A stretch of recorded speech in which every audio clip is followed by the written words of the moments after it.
everyone. So this is week number 9, and our goal for this week was to basically read the social stratification and plantation mentality and basically go over the main points. So I had a lot of points written down. I think the main point of the author writing this was that she mentioned climbing out of plantation mentality. So the main character ends up moving to the U.S. and getting his architecture license. And in other words, he's climbing the social ladder. He's not stuck in this plantation mentality like some of the older individuals who work at the plantation are. They think that going for success is trying to get more social status, and it's not an acceptable way. You should stick to what you know. But the main character decided that, he wants to grow and he doesn't want to be in this plantation mentality and social stratification per se. He wants to expand what he's good at and make a name for himself for climbing the social ladder. Some other points that I found while I was reading this essay was, like I mentioned, the plantation mentality. So it's a contract-like agreement is how she worded it. And these older plantation workers basically feel like they're in a contract. They're obligated to stay at this plantation and work for like little to no money. She also talked a lot about social stratification, meaning social positions are ranked by importance. We still have that. As you climb the social ladder, workforce related, the more experience you have, which equals more pay, which equals more ranked by importance. She also talked about that it divides people by family background and not money. So if you come from a poor family, you're ranked very low on the social scale. Versus if you're richer, you have a more higher ranked family, which I guess means a lot back then.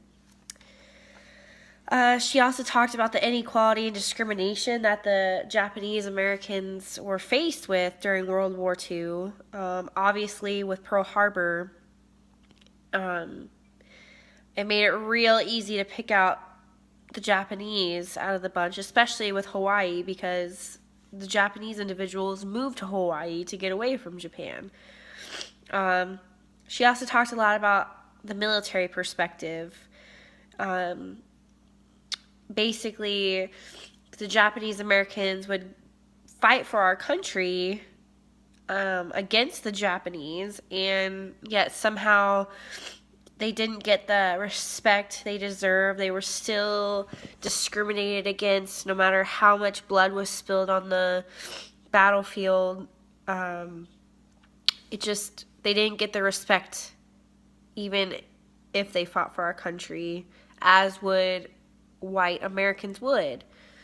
Some other things she talked about was the ironic Japanese immigrants in Hawaii suffer from discrimination by people from the mainland, but they're biased against the people on the island of Okinawa. So the Japanese immigrants are biased against Americans, but it's obvious because Americans were treating the Japanese Americans like they were the bad people. They were the enemies. The funny thing is, the bias against people on the island of Okinawa is because they're the ones who targeted Pearl Harbor, which obviously is American soil. So it's kind of a back and forth kind of fight with this concept. Wrote down some notes here. So the second question for this video was, we're understanding Plantation Boy. We're trying to figure out what the main points of this book is.